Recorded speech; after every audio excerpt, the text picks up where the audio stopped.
Scratchers. I'm Friha Sufyan, your mathematics teacher. I warmly welcome you all on the platform of digital academics provided by Moonlight International Publishers. Today my topic is subtract decimal numbers up to 4 digits of 3 decimal places. By the end of this lesson, you will be able to subtract 4-digit numbers up to 3 decimal places. Well, my dear students, let's recall this subtraction process. Well, in the subtraction process, we do first. What we do first? We first write the numbers according to their place value chart by starting from which side? Yes, from right to the left side. And then we are going to subtract starting from again the same pattern from the right to the left side.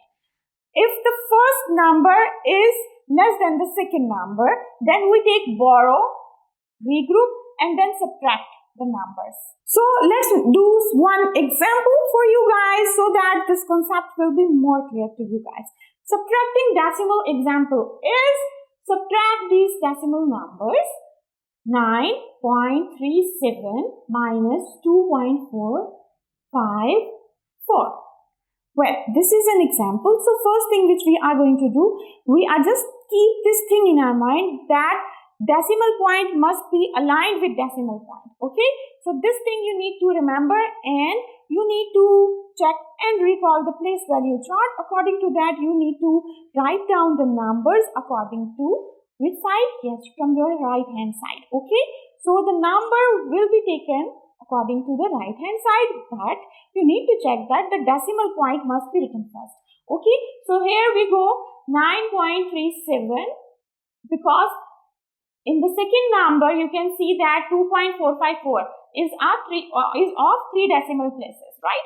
So we are going to make this one also 3 decimal places because we need to make the decimal point aligned. Okay, for that reason, I'm going to write down 0 over here, because whenever there is not written anything, there is also always a 0. Okay, so 9.370 will be my first number, and my second number will be the second number after subtraction symbol, that is 2.454. Okay, so you need to write it down also according to the place value chart of decimals. Okay, so right now by putting this one in alignment, I have to write a subtraction symbol right over here as we do in subtraction whole number, if you remember that. So this is the same thing, but the procedure we are going to follow is also the same, but only the difference is the decimal point. Okay, you just need to keep this thing in your mind and then do subtract. Okay, so right now I'm going to draw a straight line and then I'm going to start the subtraction process. So as you know that there is a 0 whenever there is not written anything, means there is a 0 in decimal points. Okay, well, in decimal point, after decimal point, there must be a 0 if there is not written anything. So we are going to subtract 0. Is this possible to subtract 0 from 4? Because 4 is greater, or I can say another word, because 0 is less than the number 4.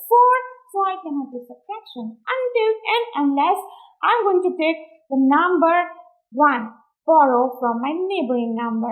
So my neighboring number is 7. So I'm going to say knock knock, and the number is going to give me, I'm going to cut the number 7 and write 6 on the top, and what I will have, because 110 is equals to how many ones? 10 ones. In the same way as we did in the whole numbers. So we are going to write the number 10 on the top, and then we are going to regroup 10. Regroup means we are going to add 10 plus 0, but 10 plus 0 is always the same number, that is 10. So right now 10 minus 4 is 6. So I'm going to write the number 6 over here, okay, like this. Now my dear students, again I'm going to check the number 6 minus 5. You know that 6 is greater than 5, so I can do subtraction. How to do, that we are going to have number, you can draw 6 lines and cut 4 lines. This is the concept for the early years purpose, but you can just do it also. Now you are grown up, so you can do it by yourself as well. So we are going to write the number, what? The number 6 minus 5 is the number 1. Okay, so right now I have seen that the number 3 is here. 3 minus 4 is not possible. So I am not going to do that until and unless I am going to take borrow from my neighboring number. Now cut the number 9 and write 8 on the top, and again the number 10 will be there on the top as for regrouping with the number 3. 10 plus 3 is 13. 13 minus 4 is 9. So I'm going to write the number 9 over here. Now 8 minus 2 is 6. So I have my answer 6.916. So this is my final answer. Hope the procedure is clear to you guys. We'll get back to you with more interesting concepts of mathematics. Till then, you need to take care of yourself as well as your family. Allah Hafiz.